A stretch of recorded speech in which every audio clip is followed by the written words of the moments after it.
Well, we're pumped to have our next guest on because we spoke to him last year ahead of the Australian Formula One Grand Prix, and the Formula One season is certainly taking on a new look with some major changes, some changing teams, a bit of drama around both teams, lots of teams, but a man at the coalface of it is David Croft. We know him as Crofty. He's coming to Perth, as he did last year at All Saints College, Monday, March 25, Tuesday, March 26, which is my dad's birthday.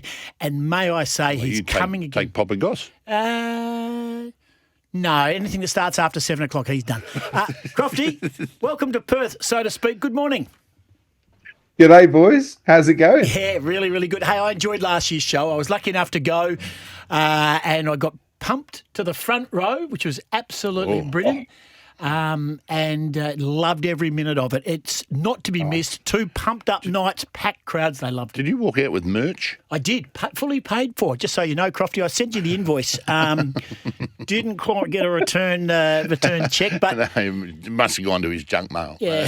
That's all right. Hey, but Crofty, you're coming back again. I'll tell you what. Yeah, I tell you what. If you come back to the show again, I promise to sell you another T-shirt at exactly the same price, and I might even sign this one for you. How's that? Too kind. Hey, Crofty, as always, there's F1 in the news. Obviously, driver changes. Lewis Hamilton leading that one. There's always something intriguing, something interesting going on in F1. Absolutely, Scotty, and that's the whole premise of the show. Really, it's something Martin Brundle told me many years ago, back in 2006, that in Formula One there's always something to talk about. It never gets dull. There's always new stories. And just when we thought, where are the new stories going to be this season, Lewis Hamilton signs for Ferrari, which I don't know about you two, but I think is just brilliant news. I really do. It's I've actually spent some time with Lewis today. We were doing some filming for Sky, and he was in a really positive frame of mind and thoroughly looking forward to this season. His last with Mercedes, wanting to go out on a high, and then what comes after that comes after that. But I just think a new challenge at this stage of his career, it can only be a positive for Lewis. He's not leaving a winning team. He might be going to a winning team. We don't know. But he's going to a team that I think he's always wanted to drive for. And he's always had earmarked on his dance card that I'll tick this off one day. The lure of the scarlet red Ferrari is the pull for every driver. And we get a Knight of the Realm going off to ride his prancing horse. What better than that? Yeah, very true. This is beautifully put. Does he get sort of not the preferential? Does he become driver number 2 at Mercedes this year? I mean, that sounds like a ludicrous thing to say, but with him leaving, do they sort of get the irrits with him a little bit? Old tyres, slow pit stops, not enough fuel. Sorry, couldn't get the He's jack gonna have working. a really tough time. No, I don't think so. If you're Toto Wolff from Mercedes, you're not going to give preferential treatment to George Russell just because he's hanging around. Yeah, you're going to give both drivers equal chance to go and tackle Red Bull and Ferrari and whoever week after week. You want to maximise your chances. Now, what will happen is in the background, Lewis won't be involved in conversations about the 2025 car and the team going forward, but he will be on a daily basis thoroughly in the loop when it comes to 2024 and what's going on there. What's the point in having a 7-time world champion if you're not going to use him to his best potential?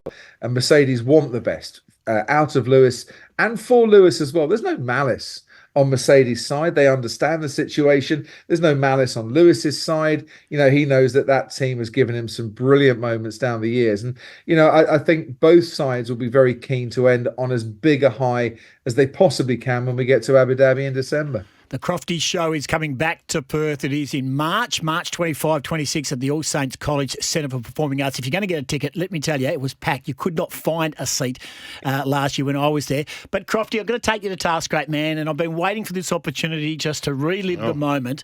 You were in WA and Ricciardo didn't have a seat. And it was a huge topic of discussion, and I stand corrected on this, Crofty, and you can put me back in my place, but I'm sure you said to the audience you didn't think Daniel would return to Formula One. Yeah, and I didn't at that stage. And quite frankly, I didn't hear any objections from the front row on that one as well. Maybe you were putting your t-shirt on and your voice was a bit muffled. He was in the Gossie, at line for that time. merch. Exactly. Or maybe it had gone 7 o'clock and you had to go to sleep. I don't know. But nobody at that stage thought Daniel Ricciardo was coming back, and probably not even Daniel Ricciardo himself. It was long odds on drifting, wasn't it? Yeah, Nick de Vries, it just didn't work out for him.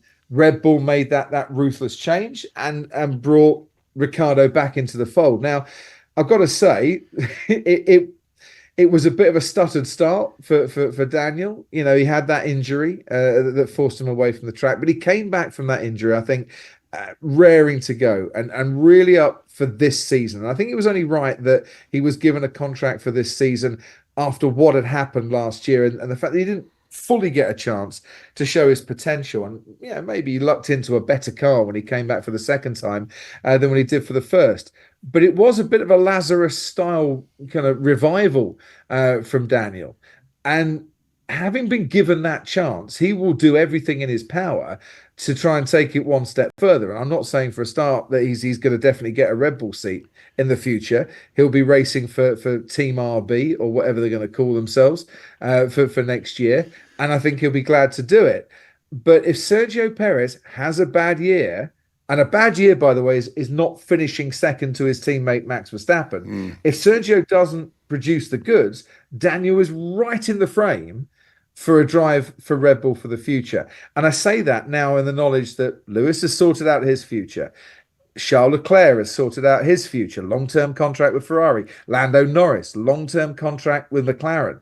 You know, the drivers that could possibly be Max Verstappen's teammate are still there, but there's not as many of them. And I don't think Carlos Sainz will be the answer. Going back to the Toro Rosso days, they didn't exactly see eye to eye at all times, the Verstappens and the Sainzes there. And I think, putting them back together again is not the best idea. So look, this is a big year for Daniel. If he gets it right on the track, who knows what could happen.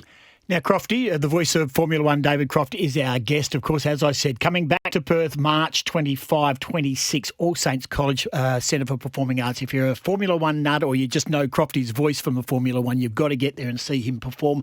Open slather, questions, answers, the whole lot, and a huge crowd interaction. Hey, Crofty, may I make mention then, you talked about the Red Bull possibility for Daniel, and all the cards have to fall that way. Maybe the cards will be interesting in 24 hours' time or 48 hours' time, because there's a bit going on at Red Bull with Christian Horner, and it takes place in the next 24 hours.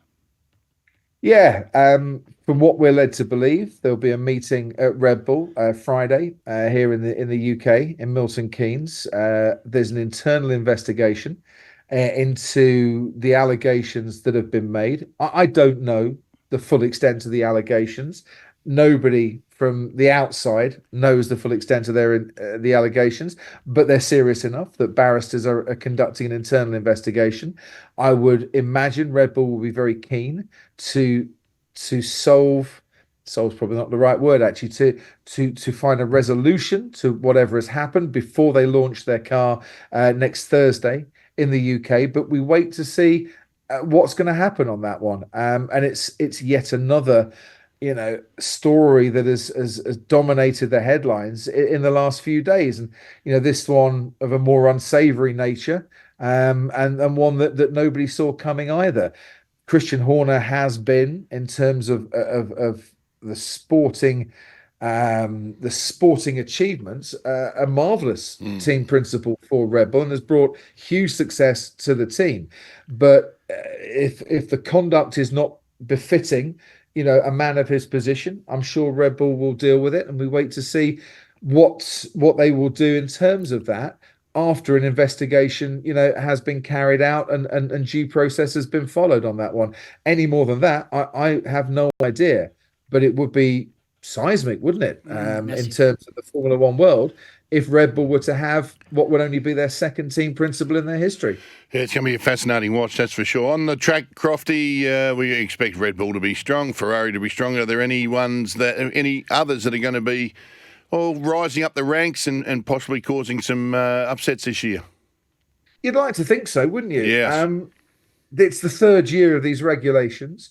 teams have a much greater understanding now of the new regulations in Formula One. The team that I'm keeping a big watch on is McLaren for this year.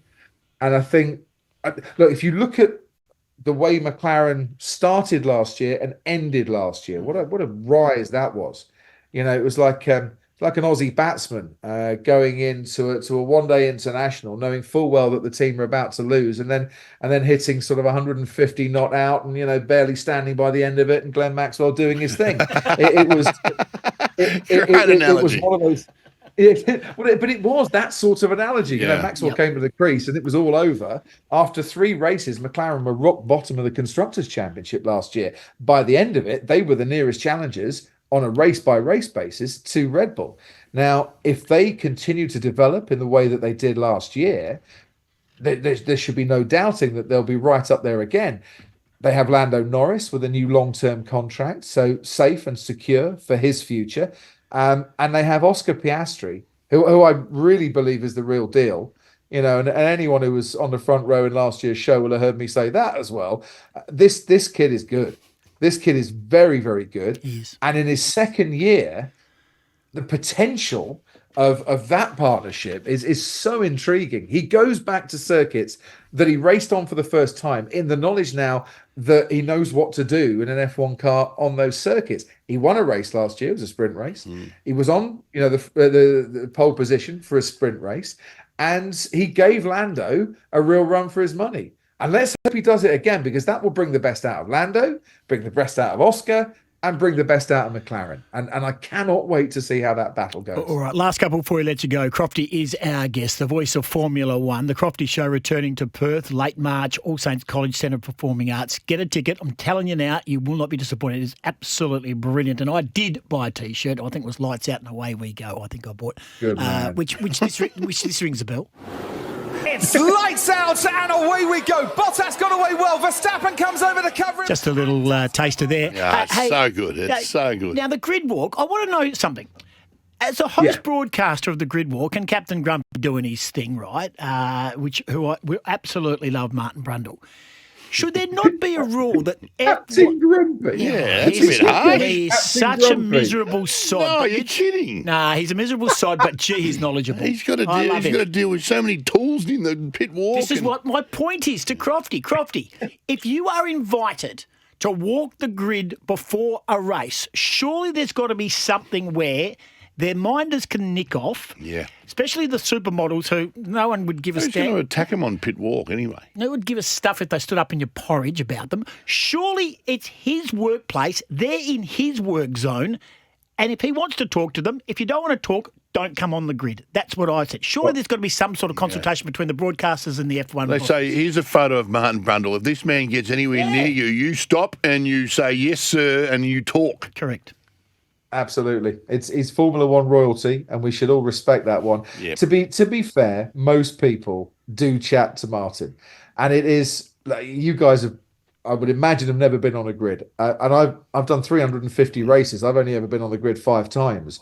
And it is chaos down there. It's absolute chaos. Yeah. What you don't get a sense of on the TV is the heat that's coming off the cars as well. So, I know it's going to be 40 degrees in Perth, today and over the weekend. But, you're talking 55 plus down there. It is a very sweaty moment. And there's, people are running here, there and everywhere. I am amazed that we get to talk to so many people, especially drivers, just before they're about to go and do a race. But for every Machine Gun Kelly, there is a Michael Douglas and Catherine Zeta-Jones who absolutely made my year last year. Love him. By not only stopping, not only answering Martin's question, but saying, do you know what? You are the reason we love F1 so much. Yep. And when Michael Douglas does that, and when Catherine Zeta-Jones, wants to put an arm around him as well, I don't think Captain Grumpy, as we're now going to call him this morning, is too bothered about the old supermodel. Fair enough. Now, on one of those, I'm positive I've got this right, and you probably would have been watching him do his thing. I'm pretty sure he interviewed Tommy Fleetwood on the grid last year, and he had no idea who he's talking to. There's obviously someone telling him, and they're probably going, I don't know who it is either. I mean, Tommy Fleetwood's Tommy Fleetwood. I mean, you've got to know who Tommy Fleetwood is. He knew exactly who Tommy Fleetwood was. For a moment, he might not have remembered his name, but he knew exactly that there was a golfer down there and that he was with McLaren and DP World and he was going to talk to him. And Tommy Fleetwood knew exactly who Martin Brundle was, and he was really excited to get on the grid.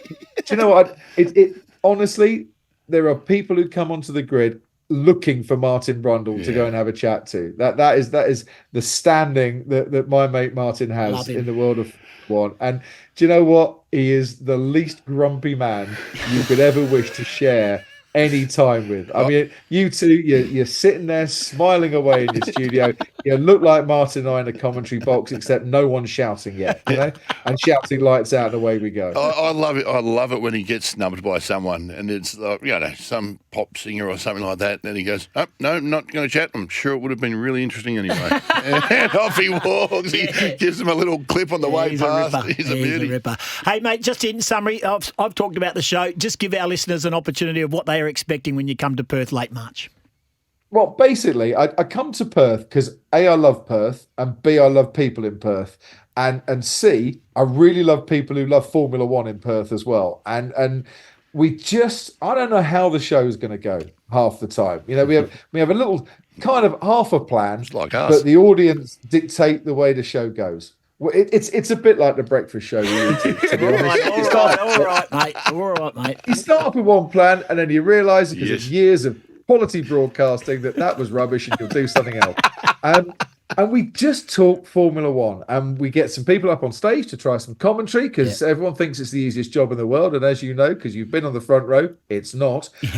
We'll do some quizzes, some polls, and we'll do some Ask Crofty as well. And we will talk anything as long as it's Formula One.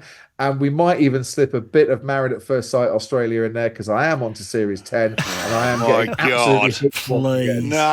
Please, no, cut him off. All righty. Monday, March 25. You know full well that show is addictive and you cannot stop watching it. I was talking to the Channel 9 managing director last night at an event and he said it is a money pit for the station. Oh, really? Money. He said the amount of money that comes in through advertising, you cannot get in as an advertiser. I've been exposed to it in the last few nights as I'm trying to go to bed, and wifey's watching it, and I'm getting a rundown of everyone who's a good bloke and who's a good chick and who's no good. And I've got to say, I've watched more minutes than I thought I would. I've done the first couple of episodes of the latest series. Right, what's going on with the bloke who's gone in there, but he's got a girlfriend on the outside? What's going on with you reckon that's you, do you? You reckon that's the first time that's happened? Well, I don't know. I'm a bit of a late bloomer on this. I've only just started watching The Traitors as well. Honestly, it's a good job the Formula One season's 24 races long because all I do is binge watch rubbish telly in the winter. Exactly right. Hey, just really quickly on that, quick before we let you go, one of our listeners wants to know, does Crofty go home between races? Say Hungary 21st and then Belgium 28th. Do you duck home and then duck back out or do you go straight to the next venue? Yeah, occasionally I go home just to realise what my mattress feels like, to be honest. If it's a European back-to-back, we tend to go home because we can get home. It's quite easy. But for something like, Austin, Mexico, Brazil, I'll stay out for all 3 weeks on that for what we call the meat sweats triple header. America, Mexico, Brazil. Yes. I tell you what, seriously, that is not one for the dietitian. He'd be all over the brisket over there, the low and slow cooked meats. God, it would be a great trip to be on. Brilliant stuff. Hey, Croft, can't wait to see you. I will come along. I will buy a ticket and I will buy more merch. I'll bring my daughter along. We'll have some fun. It is a ripping event. It comes straight on the back of the Australian Grand Prix over there in Melbourne, so everything is fresh. And let me tell you, Scotty, the audience, nothing gets past them. They have got memories. Their knowledge is not as good as our guest, David Croft, but their knowledge is they sniff petrol. Yeah.